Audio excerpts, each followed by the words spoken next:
O vento uivava entre os troncos retorcidos do bosque antigo, como se sussurrasse segredos que ninguém mais ouvia. A casa estava ali desde antes dos registros, antes das estradas, antes mesmo dos nomes que hoje chamamos de cidade. Erguia-se no alto de uma colina de terra encharcada, com o telhado desabado e janelas como olhos cegos vazios. Ninguém tinha morado ali por mais de 50 anos. E ainda assim a casa respirava, não com o ar, não com o fôlego, mas com o silêncio que precede o grito. No dia 29 de dezembro, um homem chamado Daniel chegou. Não veio em carro nem em moto. Veio a pé com uma mala velha de couro e um relógio de pulso que parara no ano anterior. Ele não falava muito, não perguntava nada. Só caminhava, os pés afundando no barro, os olhos fixos na casa, como se soubesse que ela o esperava. Havia algo errado com o tempo ali. Não era apenas o silêncio. Era o modo como o sol se punha, sem o vermelho costumeiro, sem o dourado. Era um véu cinza opaco que desceu como um pano sobre o mundo. O vento não era apenas frio, era úmido, como se viesse do interior da terra. E as árvores em volta da casa não balançavam. Estavam paradas, como se o ar tivesse congelado em volta delas. Daniel entrou. A porta rangeu não com o som de madeira velha, mas como se algo dentro do batente tivesse sido deslizado, como um dedo escondido sob o metal. Dentro o cheiro era de pó, de mofo e de algo mais.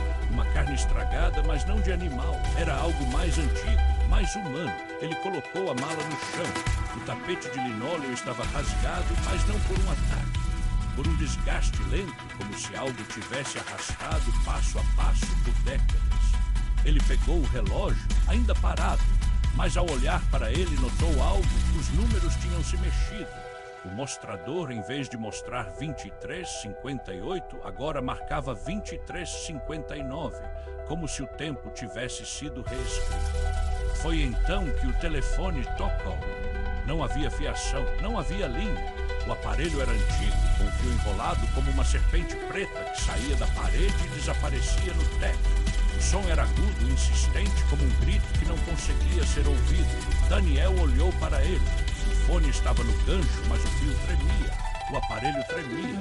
Alguém estava do outro lado. Ele não atendeu, mas o telefone parou. E no silêncio que se seguiu, ouviu-se um som, um chiado, como se alguém respirasse com os dentes. Perto, muito perto. Ele se virou, nada. A sala era grande, com um piano sem teclas, um espelho rachado, uma escada que subia para um corredor escuro. No chão um rastro, não de sapatos, de algo que se arrastava, com o peso de um corpo que não era de homem. Ele pegou a lanterna, a luz cortou o ar, mas não iluminou o que vinha atrás. O rastro continuava. No canto da sala, uma escada de madeira, não a do andar de cima, mas uma que não existia no plano da casa. Era como se tivesse sido desenhada ali, agora, naquele instante. O corrimão estava sujo, com manchas escuras que pareciam sangue seco, mas que ao toque se desfaziam como poeira. Daniel subiu, cada degrau gemia. O som era como um suspiro, mas não vinha do degrau, vinha do teto. No segundo andar, o corredor era mais curto do que deveria. As portas estavam fechadas, nenhuma tinha maçaneta. A única que tinha era a última, a porta do quarto do fundo. Ele abriu. Dentro havia uma cama de ferro com lençóis amarelos manchados de um líquido escuro. Um espelho grande, quebrado em 1000 pedaços, estava preso na parede. E sobre a cama, uma criança. Uma criança pequena, sentada, com os olhos abertos, sem brilho. Vestia um vestido de renda manchado de terra. O rosto era pálido, mas não de morto, de vazio. Como se o corpo estivesse ali, mas a alma tivesse sido roubada. Daniel deu um passo para trás. O espelho se moveu. Não era o reflexo, era o espelho que se moveu, como se tivesse se virado sozinho. E então, de dentro do espelho, algo se mexeu. Não era uma imagem, era uma presença. Um rosto que não era humano, mas que tentava parecer. Olhos grandes sem pupila, bocas múltiplas, todas sorrindo, todas gritando em silêncio. E uma voz, não de dentro do espelho, mas do próprio ar, disse: "E você está atrasado." Ele não respondeu. Tinha medo de que, ao falar, a voz dele também fosse arrastada para dentro do espelho. Voltou para a escada. mas a escada agora tinha mais degraus, mais do que deveria, mais do que existia, e cada degrau era mais escuro, mais úmido. Quando chegou ao térreo, o relógio havia mudado. Agora marcava 23, 59 e 58. Faltavam 2 segundos. Ele correu para a porta. O vento estava mais forte. As árvores agora se moviam como se dançassem, mas não havia vento. O vento estava dentro da casa. A porta estava trancada. Ele girou a maçaneta. Nada. O trinco estava preso, como se alguém tivesse fechado por dentro. E então ouviu o som do relógio quebrado. Era uma batida lenta que vinha do alto, do andar de cima, do quarto da criança. Ele subiu mais rápido. Os degraus agora eram quentes, o ar era denso. Quando chegou ao corredor, o espelho estava inteiro. O rosto da criança tinha sumido, mas a cama estava ocupada. O que estava na cama era Daniel. O Daniel do espelho. O Daniel com o rosto pálido, os olhos vazios, o mesmo vestido de renda, o mesmo sorriso sem dentes. O relógio marcava 23, 59 e 59.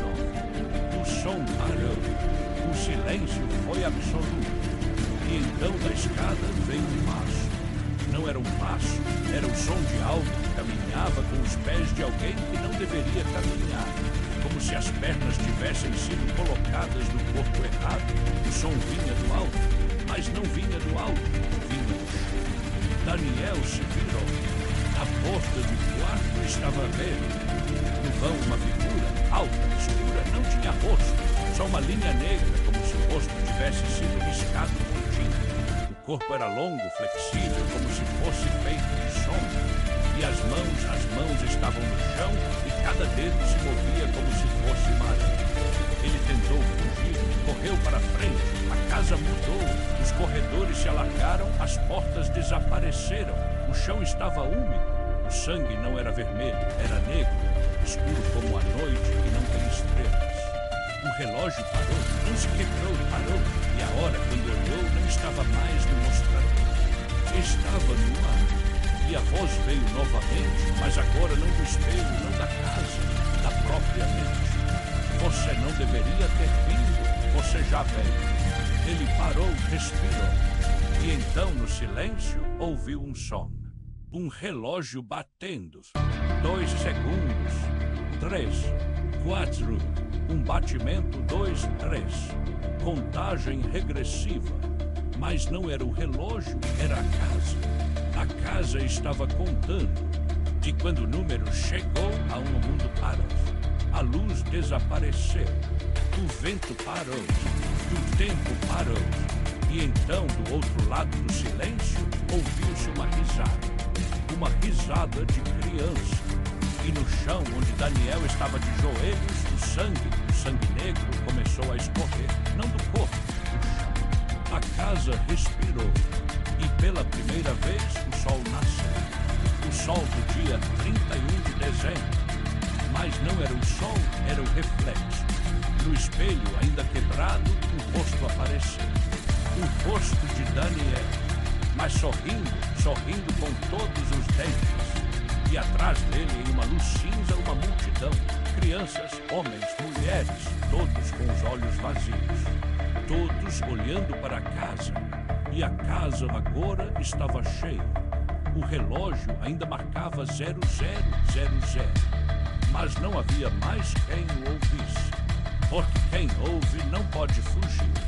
E quem está dentro da casa não sai. A casa tem um ano. Diz ela não morre. Apenas espera. Para o próximo ano. Para a próxima virada. Para o próximo que chega. Porque a contagem regressiva não terminou. Apenas começou. E no escuro algo sussurra. Próximo ano você vem. E na escuridão os relógios começam a bater. Ouviu-se um som. Como se a casa tivesse finalmente respirado. E agora ela estava viva. Que o ano novo não é o que vem. É o que volta. E a virada é o que acontece quando o tempo se quebra. E E a casa não tem fim. Só tem um começo. E ele começou há muito tempo, quando primeiro homens entrou e não saíram. E desde então todos os que entram, eles não saem, porque a casa não deixa. E a contagem regressiva não é para os anos novos, é para o dia em que você se torna parte dela. E quando o relógio parar, quando você não ouvir mais os batimentos, quando o espelho mostrar quem você é, quando o sangue escorrer do chão, é aí que o ano novo começa. E o último ano é o seu. A casa espera. E o próximo ano é o seu. O relógio ainda bate. E você está escutando. Porque se estiver, então já é tarde. E a casa está esperando. Para a próxima virada. Para o próximo ano. Para o próximo que chega. E quando você ouvir o som do relógio, não corra, não grite, não olhe para trás, porque quando o relógio bater a última vez, você já estará dentro e não será você. Será o que a casa criou, o que ela precisa, o que ela quer, o que ela sempre quis. E o ano novo não é o que começa, é o que termina. E a última virada é a sua. A casa não morre, ela só espera. E no escuro o relógio bate. 1, 2, 3. E você está escutando. Porque se estiver, então já está lá. E a casa já te aceitou. Porque a última virada do ano é a sua. E o tempo não para. Ele volta e volta e volta até que o próximo ano chegue. E o próximo ano é o seu. E a casa não tem fim. A casa tem um nome, mas ninguém pronuncia. Porque quem pronuncia sabe o que vem depois. E o que vem depois? O que vem depois é o silêncio. O silêncio da casa. O silêncio de quem está dentro. O silêncio da virada. E o relógio ainda bate.